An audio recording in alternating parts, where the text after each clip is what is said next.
Stepfather forced my mother to kick me out, and now I am alone.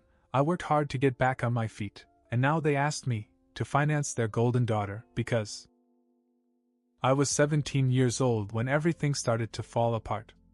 My dad had died the year before, and honestly, I thought losing him would be the hardest thing I would ever have to deal with. I was wrong.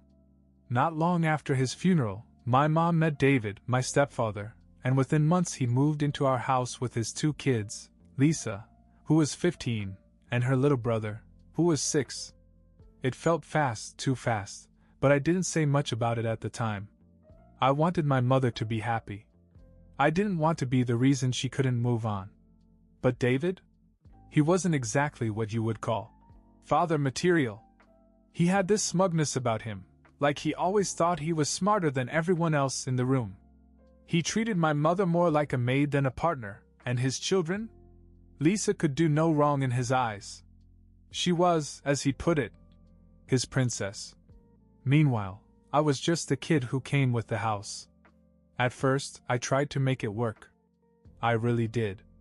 I picked up extra shifts at McDonald's after school because I knew money was tight with all of us living under one roof. I paid for my own clothes, my phone bill, and even chipped in for groceries when I could. But it didn't seem to matter. David always found a way to criticize me. I wasn't helping out enough, or I was disrespectful, or I didn't understand what it means to be a family. Things came to a head one night at dinner. Out of nowhere, David announced that I should give Lisa my life savings. He said she needed the money for important things, like clothes and school trips, and that since she was my new sister, it was my responsibility to take care of her. I couldn't believe what I was hearing. I told him no, of course. I said I had worked hard for that money and I wasn't going to hand it over to someone who treated me like I didn't even exist half the time. My mother just sat there staring at her plate. She didn't defend me, didn't say a word. When I asked her later why she didn't stand up for me, she said, "It's easier if you just go along with it. David wants what's best for everybody." I couldn't believe it. She was choosing him and Lisa over me. A few days later, David took it to the next level. I came home from school to find my stuff packed in boxes by the front door. He told me in no uncertain terms that I had to leave. That I was almost 18. And it was time for me to learn what adulthood really looks like. He said my mother agreed with him. When I turned to her, hoping, praying that she'd say something different, all she said was, "This is for the best." So I left. Just like that. At first, I had no idea where to go. I had no family nearby, and the few friends I had weren't exactly swimming in resources. But one of them, my buddy Alex, said I could crash on his couch for a while. His family didn't have much, but they treated me better in a week than David and Lisa ever had. Still, I knew staying there wasn't a long-term solution. I had to figure something out. In between shifts at McDonald's, I started looking for cheap places to stay. I didn't have a lot saved up, especially after paying for school supplies and helping with bills at home, but I scraped together enough to rent a tiny room in a shared house. It wasn't much, just a bed, a desk, and a drafty window, but it was mine. For the first time in months, I didn't have to tiptoe around someone else's rules. Living alone wasn't easy, though. Between rent, food, and trying to save for the future, every dollar felt like it was spent before I even earned it. I picked up extra shifts whenever I could and started delivering food in the evenings to bring in more cash. There were nights I barely slept, running on pure adrenaline and cheap coffee, but I had no choice. If I stopped, even for a second, it felt like the whole world would come crashing down on me. The hardest part was the loneliness. I'd sit in that little room, staring at the ceiling, wondering how things had gotten so bad so fast. I missed my mom, not the version of her that let David walk all over her, but the mom I'd had before my dad died. The one who laughed at my stupid jokes and cheered me on at my baseball games. I thought about calling her a million times, but every time I picked up the phone, I stopped myself. What was the point? She'd made her choice. It wasn't all bad, though. The work was paying off, slowly but surely. I got promoted to shift manager at McDonald's, which meant a little more money and a little more predictable hours. I started taking online classes, using whatever spare cash I had to chip away at my dream of getting a degree. It wasn't glamorous, but it was a step forward. Every once in a while I'd hear from my mom. She'd send a quick text, usually something generic like, "Hope you're doing well," or "Miss you." I'd reply with a polite but distant, "I'm fine, thanks," and leave it at that. Part of me wanted to tell her everything, how hard I was working, how much I'd grown, how much I missed her. But another part of me was still angry. Angry that she'd let David kick me out of my own home, angry that she hadn't stood up for me when it mattered most. As the months passed, I began to feel like I was finally turning a corner. I wasn't exactly thriving, but I wasn't drowning either. I'd built something for myself, no matter how small or fragile. And then, out of the blue, I got a call from my mother. When my mom called, I hesitated before answering. We hadn't talked much in the past year, and I wasn't sure I wanted to hear what she had to say. But curiosity won out. She invited me over for New Year's dinner and said something about, "No matter what's happened, we're still family." It sounded forced, but for some reason I said yes. Maybe part of me wanted to see if things had changed. Walking into the house felt strange. My mom was busy in the kitchen, David was on the couch complaining about something, and Lisa was scrolling through her phone at the dining room table. It was like stepping back into a life I'd worked so hard to leave behind. Dinner was tense. David complained about money and how hard life was, while Lisa chimed in with the occasional snide comment. My mother remained silent, speaking only to pass the food or to agree with David. And then David turned to me, smiling like he just had the best idea ever. He started talking about Lisa's future college, a car, maybe even an apartment. "You've worked hard," he said. "It's time for you to help your sister. That's what family does." I froze. My mother didn't say a word. I sat there trying to make sense of what David had just said. He wanted me to take my savings, the money I'd worked to the bone for, and use it to support Lisa's future. "What do you mean?" I asked, even though I already knew. David smiled like he was explaining something simple to a child. "You worked hard, you saved. Lisa is your sister now, and she deserves a bright future. College, a car, things that will help her succeed. Family takes care of each other." I looked at my mother, hoping for a shred of support. She didn't meet my eyes, just kept her eyes on her plate. "And what about me?" I asked. "Where was this family when I was on my own, trying to survive? You kicked me out, remember?" David shrugged. "You did well for yourself. You're stronger for it. Lisa needs support now. That's how families work, you contribute, or you're not really part of it." It was as if the air had been sucked out of the room. Lisa was still scrolling through her phone, pretending none of this had anything to do with her. My mom finally looked up at me, but said nothing. I stood up and pushed my chair back. "You want my money to buy her a car? To play the hero? No thanks. You can keep your idea of family." David's tone sharpened. "You'll regret walking away from us. This is your chance to prove you care." I grabbed my coat. "I've proven plenty already. To myself. That's enough." Before I left, I turned around. "Happy New Year. You'll need it." I walked out into the cold, realizing how little had changed. The next day, my phone rang. It was my mom. I let it go to voicemail at first, but when she called again a few hours later, I figured I might as well answer. "You've ruined everything," she said as soon as I picked up. "David is furious, and Lisa is devastated. This wasn't the way to handle things." I sat back and tried to stay calm. "What exactly did I ruin? Your perfect little dinner where I was supposed to be Lisa's piggy bank?" I told the truth. "If that's a problem, it's on you. She's your sister," my mother said, her voice almost pleading. "She looks up to you, whether you realize it or not. She was really hurt by what you said." "She's not my sister," I said flatly. "She's David's daughter, and she's been treated like royalty since the day you let her move in." And you stood by while David kicked me out. Now you expect me to help her? Do you even listen to yourself? My mother was silent for a moment. Then she sighed. I just wanted us to start over. I thought maybe we could be a family again. A fresh start? I asked. How does that work when you never even acknowledged what you did? When you let him pack my bags and kick me out without a word?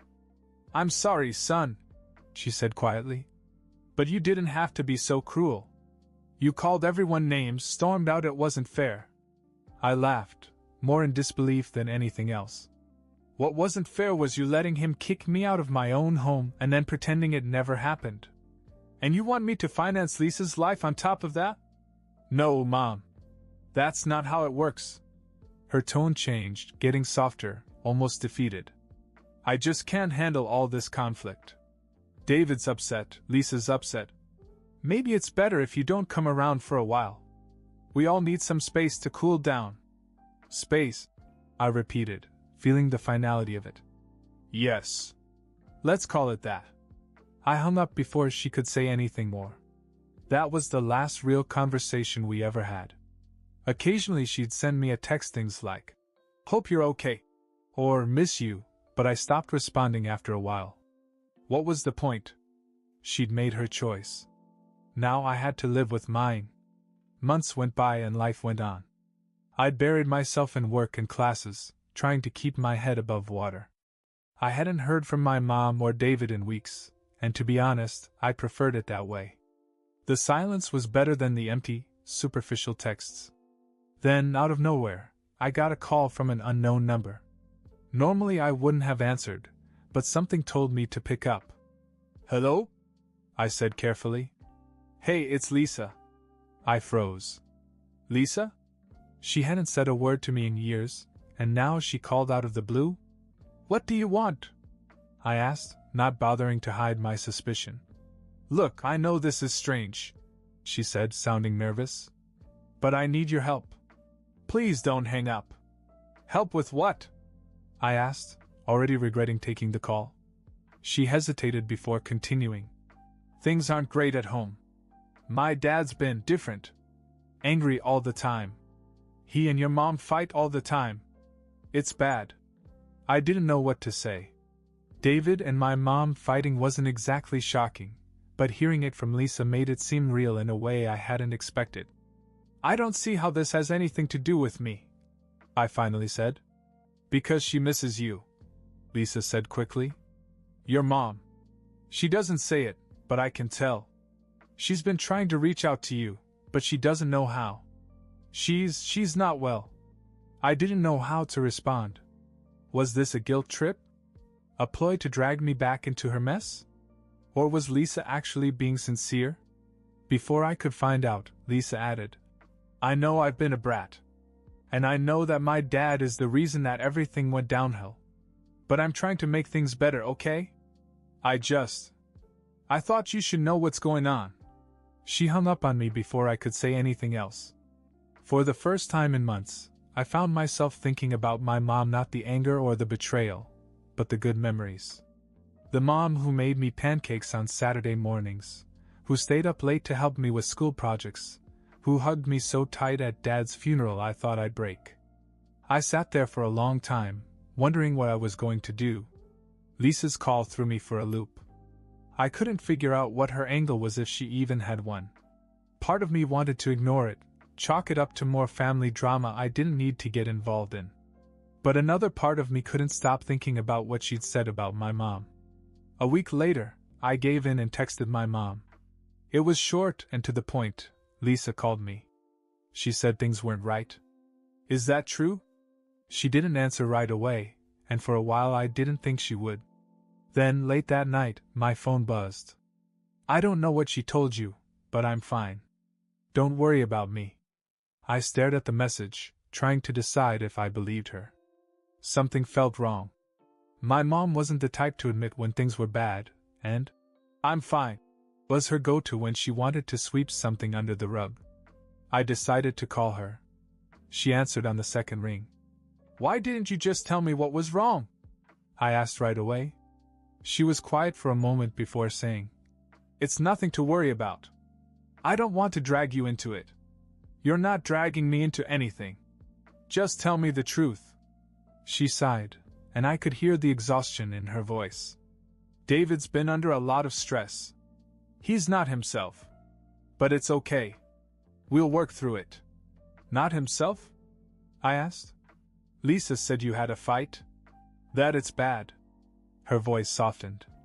It's just been hard. He's struggling at work, and he takes it out on everyone. But I'm dealing with it. I felt a wave of anger rise. Why do you always do this? Make excuses for him?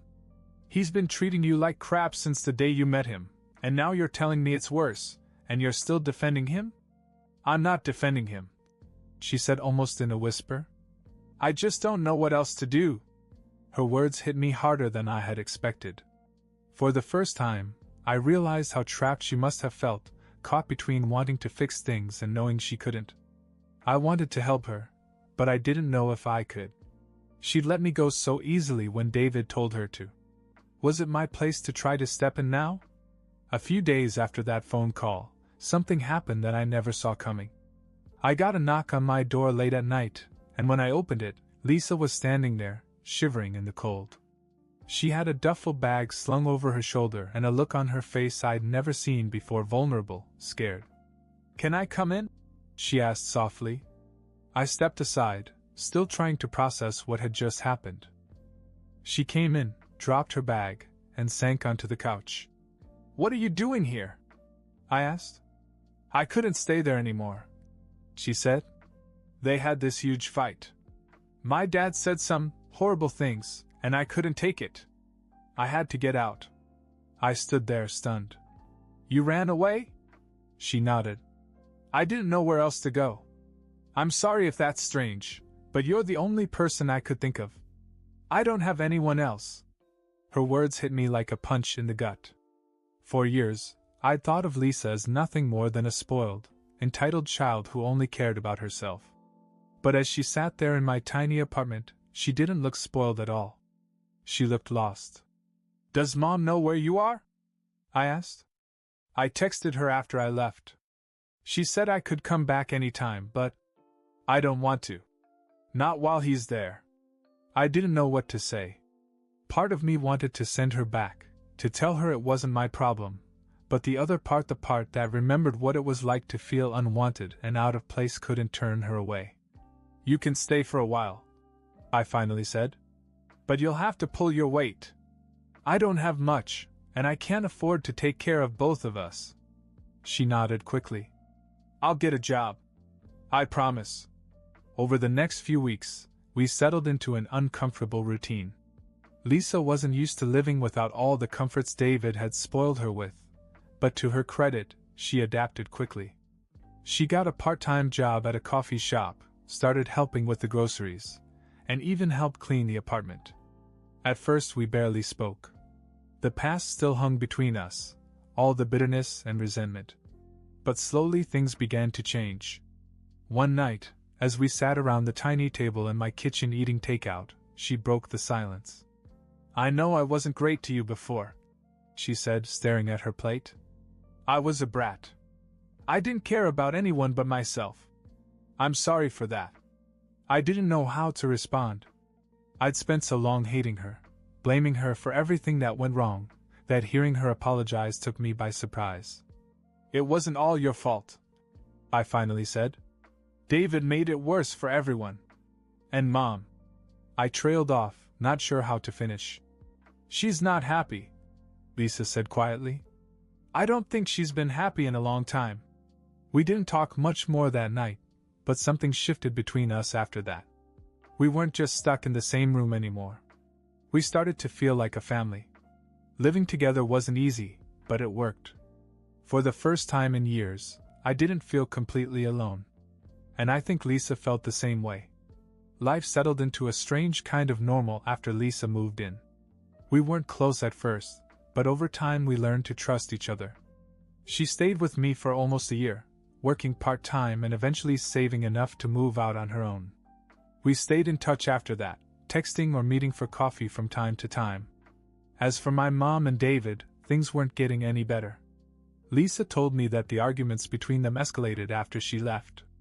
David lost his job, and without his income, they struggled to keep up with the bills. Eventually, my mother couldn't take it anymore. She filed for divorce and moved into a small apartment by herself. Mom reached out to me a few times after that, apologizing and saying she regretted the choices she'd made. But I kept my distance. I wasn't ready to let her back into my life completely, but I tried to stay civil. We talked occasionally, short and polite conversations that felt more like talking to a stranger than my mother. David? He disappeared. Lisa heard through some mutual friends that he'd moved out of state, but neither of us cared enough to dig into the details. As for Lisa, she surprised me. She put herself through college, taking night classes while working during the day. Eventually, she landed a steady job in marketing and seemed to have found her footing. From time to time, she joked that living with me was the wake-up call she needed. And me? I kept grinding. I finished my online classes and got certified in IT, which landed me a solid job at a tech company. It wasn't glamorous, but it was steady, and it gave me a chance to build a life I could be proud of. I even managed to save up enough to upgrade my apartment, nothing fancy, but it felt like a mansion compared to the tiny room I started in. I still think about all that happened. The anger, the betrayal, the loneliness, it's all still there, in a little corner of my mind. But so is the pride. I built a life for myself, from nothing, and I learned what it really means to stand on my own 2 feet.